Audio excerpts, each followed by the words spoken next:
Welcome to GCA Unmuted, the podcast where we share the stories and strategies that show how Georgia Cyber Academy makes online learning work. Every student's journey at GCA starts with a decision and a click.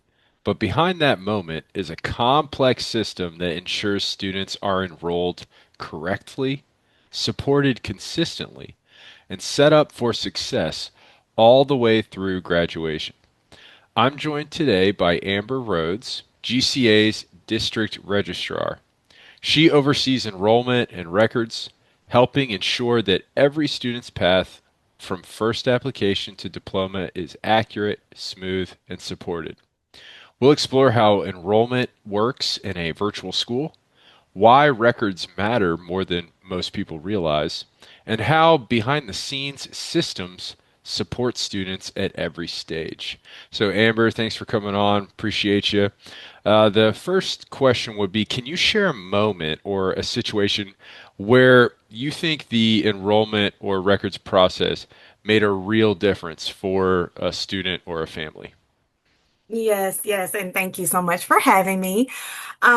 So there are several moments in enrollment or records that makes differences. We get them all the time. Hey, thank you for this.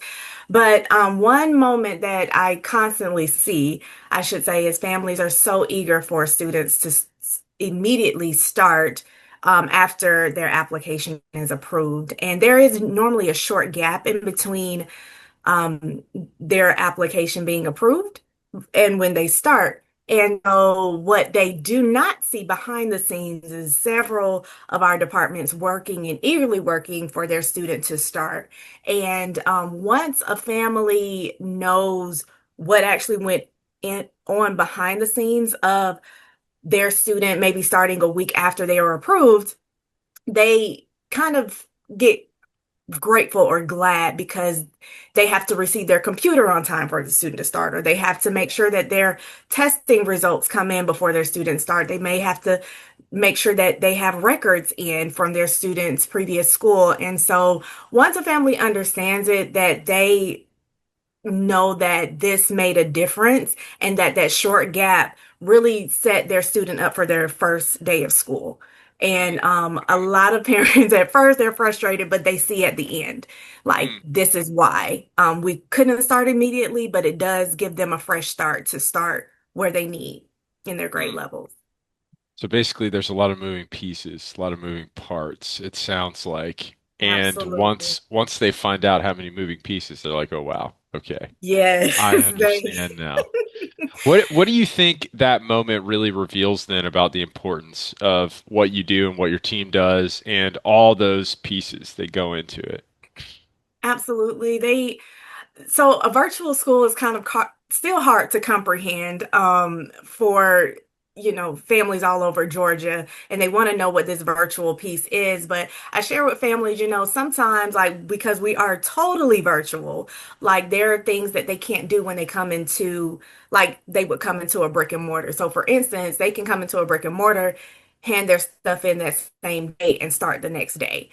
Mm. GCA doesn't work that way because we're virtual. We have to ship out things and get things going and moving. And because we enroll in masses, I think that's another point I make to families. Like we enroll about 200 to 300 students each week. And so when Wow. we enroll in masses, it's almost like we have to do things kind of in bulk so that everything sinks over. But once they realize, like, hey, like I'm thankful that, we waited because I didn't get my computer until that, Thursday, or because I missed the email that I was supposed to do the previous Mm. day. So it gives them time and it gives really, in my opinion, that window of human error as well because some families don't check their email every day, and I think that gives them some leeway in setting up their testing schedule for their student or checking their emails at the end of the day. And it just sets them up in our processes, and our processes I've seen have worked. Mm. Hmm. No, that's great. That's huge. Um, Yeah, lots going on, and the fact that you're like, wow, things going on in masses. So you kind of had to like systemize your stuff. What do you absolutely. think then for people unfamiliar that Well, how would you even describe the role of a district registrar at a virtual school? Like what is it that what's your role? How would you define it? Well, I still would define it as what people view as a registrar. We just oversee all enrollment with GCA compared to um, a registrar maybe at a brick and mortar school. They're only responsible for that particular school. GCA is its own district and its own school at the same time. And so we oversee all enrolling primary, elementary, middle, and high school. And on average, that is about 9 to 10,000 students a year that we overlook their enrollment and records, even re-registration or, during open enrollment or mid-year enrollment. And so, in a virtual setting at GCA, it's sort of a tedious task because families do not come in like in a brick and mortar. They can hand paperwork. We receive our documents electronically majority of the time. And sometimes, the document may be blurry, maybe illegible. It's not the document that we need. And so it's a lot of back and forth electronically and virtually with the parent. And so it kind of makes it a little more tedious than I would say a registrar in a brick and mortar, but we have to continue to look at these documents and verify the validity. And that's what me and my team do. We have human eyes looking at these documents every day, all day, and we know what we're looking for. And so it is sort of, I would just say more tedious, but it is doable because we have, experienced registrars and specialists that came from, different schools to know what we're doing and to know Mm, how it works. mm. That's that's interesting to me, the fact that because it sounds like one of the big difference you're saying is brick and mortar versus online is we are virtual documents, how they submit them versus just going in and being able to hand them in. And I'm thinking in my head, like, I would rather submit everything electronically, even if I could go down the street to hand the stuff in. Like, I am Yeah, always trying to like figure out a digital process for any of this stuff. Um, same for me. But we do yeah, have families that they're like, "Can I just come in and, and just hand it to you?" I was like, "I wish." But right. yeah, there are families. We have those. hmm would you say then the enrollment process, the main difference between GCA and then this brick and mortar traditional, the main difference between that is the online document submission, or would you say there's even a bigger difference in the enrollment process at GCA versus a brick and mortar? Yeah, it's more detailed, and I just to be totally transparent here, GCA since GCA is a virtual school, like I tell parents, like I know that this is Mrs. Jones that I'm talking to, but I don't know like virtually, where you are, where you're located, where are the things because we are virtual. So even though that I'm talking to you, it's so different from somebody coming in and just saying, "Hey, I live up the street. Here's my proof of residence," versus someone online saying, "Hey, I live up the street. Here's my proof of residence."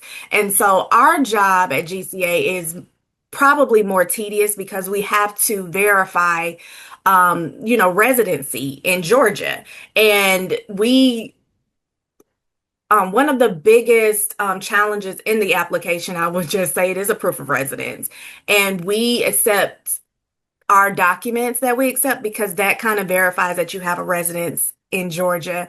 And I think one of the challenges with families is that we are so detailed in this process and we are knowing what we're looking for, like service dates and all of the things. And if it's in the name, because I think families think, "Oh, I'll just submit whatever in the application," and we don't verify and we just approve it.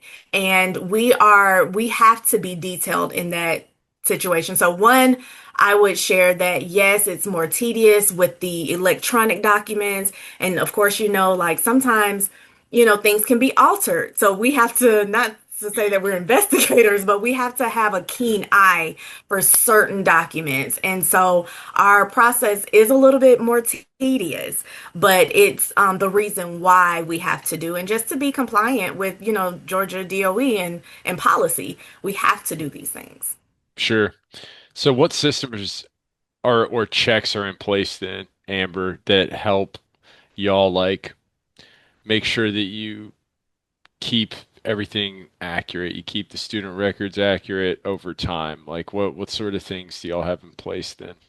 Yes. So once, because the application is electronic, once it's approved, it automatically goes into our SIS, our Infinite Campus system, where the documents are housed for each student. So that is a plus for GCA because that is automated. And what we have throughout the year, I think that I've created and streamlined a flow of how the year would go in enrollment records. And our first audit is actually in the application, and our second one is after they are approved. And then throughout the year, we go through each student's documents and kind of see where we are because, maybe a day or two after a family was approved, they submitted a missing a document. Then we kind of audit those records, and then we kind of communicate, you know, early part of second semester, hey, just reminding you we don't have these particular documents for the student. And so we just make sure that once we receive them, it's what we need. It's, it has all the information that the document needs. Just for instance, like a 3300, we need all four screenings on that, and we upload it, and it is stored there for our record keeping. And if a student just so happens to go to their next school, we have those documents there for the school, for our school to supply to the next school and transfer those records over. So they are housed confidentially in our SIS, and we just update the student record and document once we get, new documents in for a student. Mm. That's super helpful. Infinite Campus, even though I feel like every other Sunday they change the way you navigate inside it, and I'm like, cool, here's the new user experience. I'm just kidding, Infinite Campus. So what are some common misconceptions? I know that you mentioned when people are first starting the process, families are like, "Oh, I didn't realize everything that went into this. Now I'm a little grateful I couldn't start right away."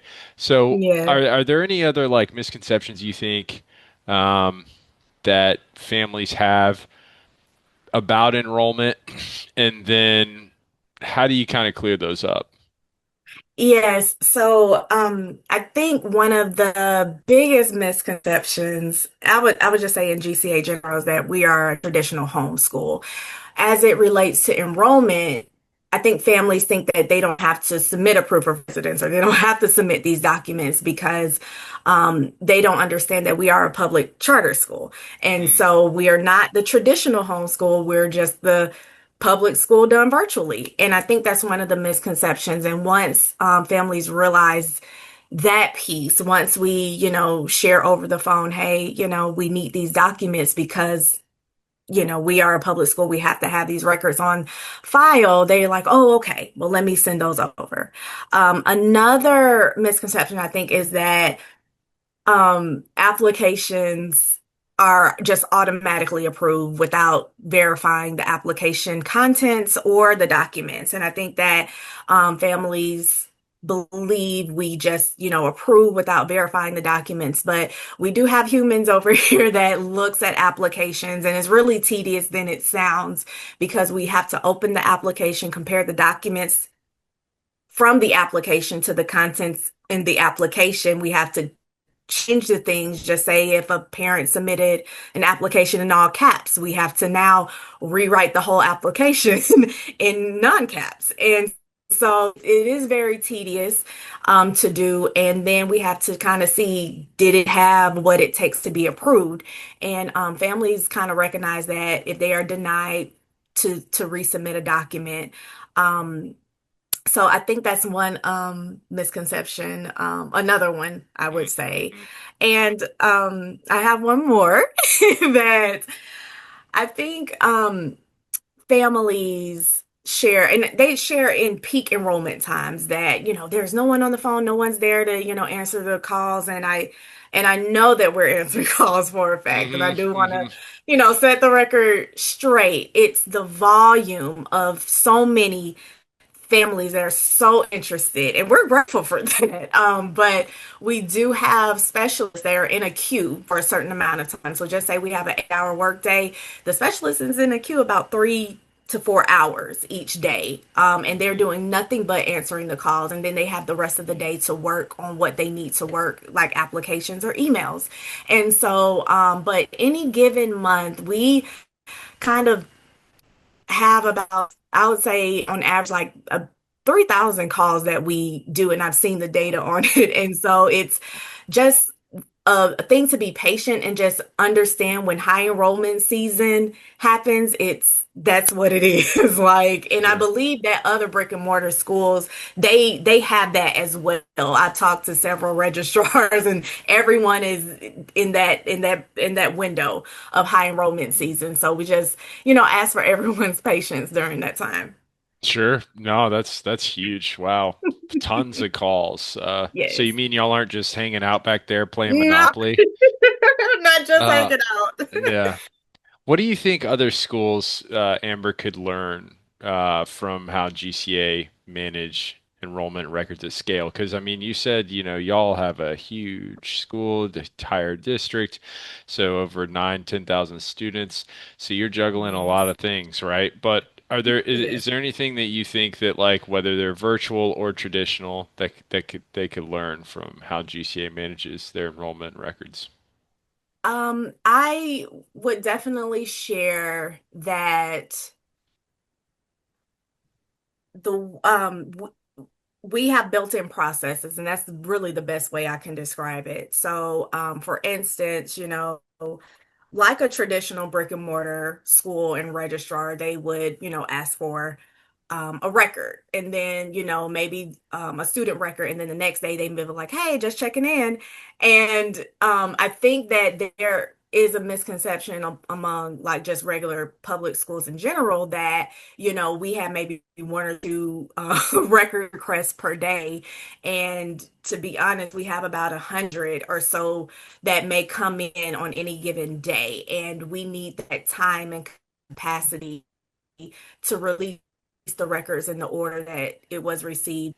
And I believe, and I share that with schools all the time. I say we process just like applications in the order that they were received. Not saying that yours isn't important, but everyone is having the same request at the same time. And so just we put in processes. I ensure with my team that, hey, we start from the bottom up. So we go from oldest to newest, just so Hmm. that we're fair to every school and every district. Some districts are very, I would say, accommodating, and they understand, but there are just some ways that other districts can kind of understand the GCA way.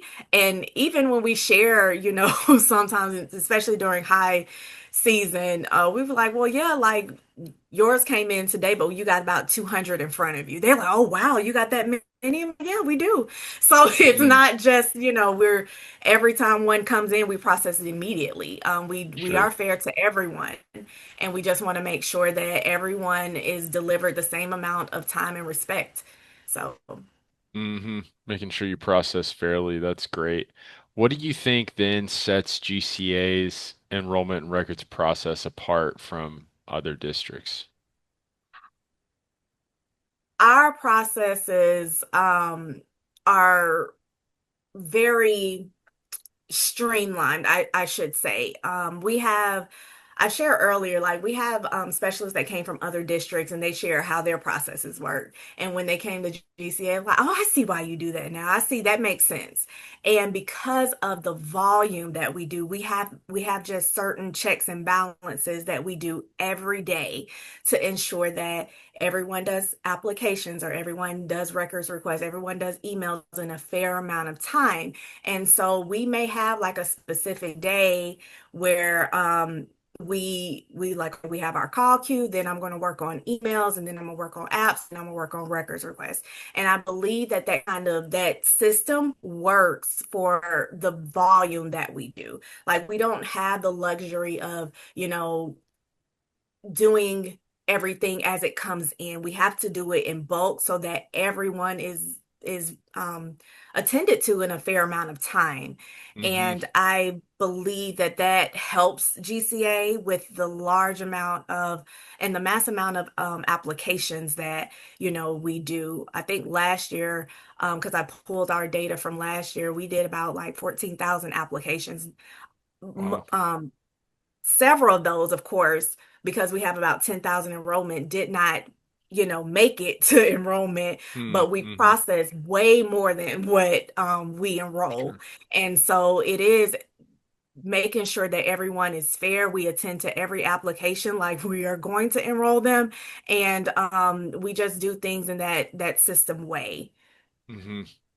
Yeah, that's smart. It sounds like, making sure that it's not an assembly line, but just like it sounds like it makes y'all more efficient, Yeah. doing everything in different steps rather than just taking this one application all the way through. Because Yes. I imagine sometimes there's like stopping points within the application process that like hang up a family and then you have to like reach out to them, right? Like Yes, in this, absolutely. like there's things in the process that kind of like pause it and then you It gotta pauses wait and it. hear back. Yes. So that's normally like, for instance, we'll get an application. They forgot to upload birth certificate. So we have to, share with the family, hey, you forgot your birth certificate, please upload it. And that application hangs out and we move on to the next. And so that helps every family get moved faster and quicker. And once that application comes back, or if they call or if they email and we attend to that application, and that leads them to approval. Um, but yeah, because of the volume, it's very important that we have these systems in place for a reason. Mm, for sure. So Amber, leave us with this. Last question. What do you think is the biggest lesson you've learned about being a district registrar at this big school about you could even maybe say supporting students from behind the scenes because really if it wasn't for you and for your team there wouldn't be any students at GCA. You're the one that gets them in the door and like here so it's like you started the whole supporting the students process. But what would you say is like the biggest lesson you've learned about leading your team, leading the enrollment and records process at GCA? Yes. Um, I think one of the biggest lessons that I teach my team and I actually teach myself is that every phone call, every email, like every interest, we have to treat them as they want to be here. They reached out to us for a reason. And so helping that family with, it may be different backgrounds, different circumstances. We get calls and, families spill, the circumstances surrounding why they're coming to GCA. And some of these are very heartfelt. They Mm, they they want another option. And helping families get through that process and then for them to be so grateful at the end of the day is mhm, rewarding in itself to know that I helped this student. Now, I may not see them until re-registration season or whatever, but to know that we helped this family, to know that we may have helped a family who is not so tech savvy get through their application. Because as you sure. said, we are the first like stop as Mm, enrolling for a student at GCA. And so sometimes we are kind of helping them navigate the digital process, which they never did before. And so mhm, it's helping those families kind of get to the enrollment. And personally, um, during enrollment, after the application has been approved, I work with our instructional support team principals because some students come in on different spectrums of and or on different grade levels than what they should be in based on age. And so we help that family and that student get the support that they need beyond enrollment. So if, they share a story during enrollment that, maybe their a student was bullied, they had to pull their student out for a moment in time. Like I reach out to the principals and the instructional support team and say, hey, this is what happened. They had a gap in education. How can we support this student in the seventh grade? And Mm, they take this very seriously. I can share that. And they put a plan in place for these specific students that come in with different academic concerns, and they see that student in that moment. And I am so happy to be a part of that process. that's awesome. And that's Yeah, true. Like every application, there's a story behind it. it is. That's a great reminder. So here's today's big idea. When enrollment and records are handled with care and precision, students can focus on learning, knowing their journey is supported from start to finish. Thanks again to Amber for joining us and shedding light on this critical part of the student experience. If this episode gave you a new appreciation for the systems that support learning, be sure to subscribe and join us next time on GCA Unmuted Voices of Virtual Education. Thanks again, Amber. Appreciate you. Thank you.